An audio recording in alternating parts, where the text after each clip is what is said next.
So your basket stitch is one of those old school embroidery stitches that we don't see very often in modern embroidery, so I think it's time we bring it back. Now you're just going to go back and forth. I am using 4 strands of this floss and loosely making like stripes down the pot. So unlike a satin stitch, there's some pretty significant gaps here, and that's great. That's what we're looking for. And we do want to make sure that the top and bottom stitches, when you're going this direction, completely cover the template lines. So you can see that this one is a little bit loose. When you're doing long stitches like this, they can get a little loose, and I don't want that. I want it to be really secure. So I'm just going to hide a little sneaky stitch in here that I will use to kind of tighten that down. You won't be able to see it, but it's going to help a lot. So then we are going to weave this thing. We're going to start just barely on the inside of that bottom line, and I am going to alternate which strings I am picking up. So I'm coming up here to this, I'm going over this first string, and then I'm going to go under the next one.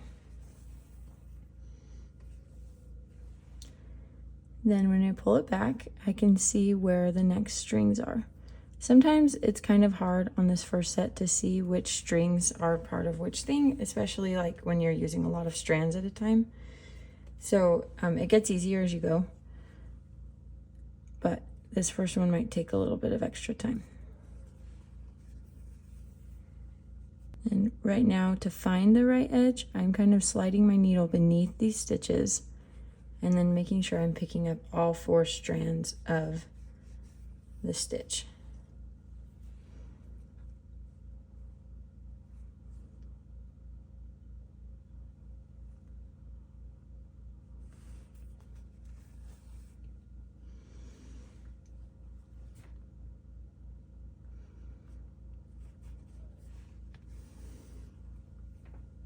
Then since we're up here at the top, I'm going to tuck my stitch down right beneath that top stitch.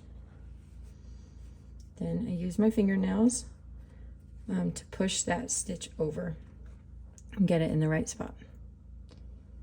So now, instead of starting beneath that top stitch, I am actually going to start beneath the next one, because we're alternating this, and so this time I'm going to go over all of the stitches that I went under before.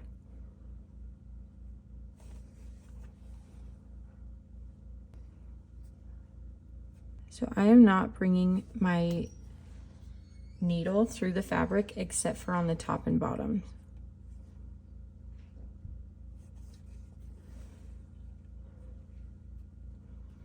And then I'm just making sure I'm sliding that over again. Then you just restart and keep going all the way across the shape.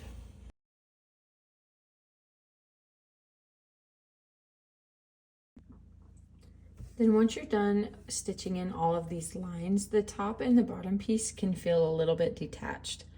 So I am gonna stitch just little tacking stitches over the top, alternating like I did on the rows.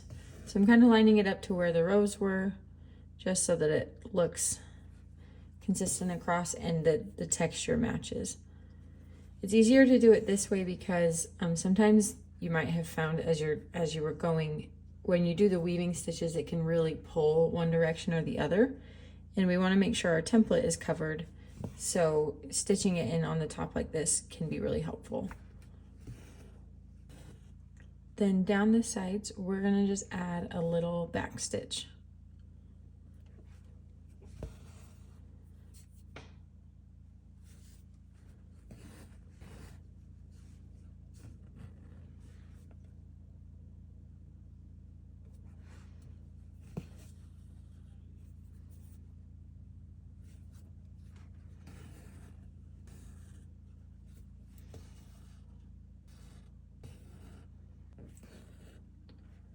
And I'm going to do the same thing on the bottom line that I did on that top line.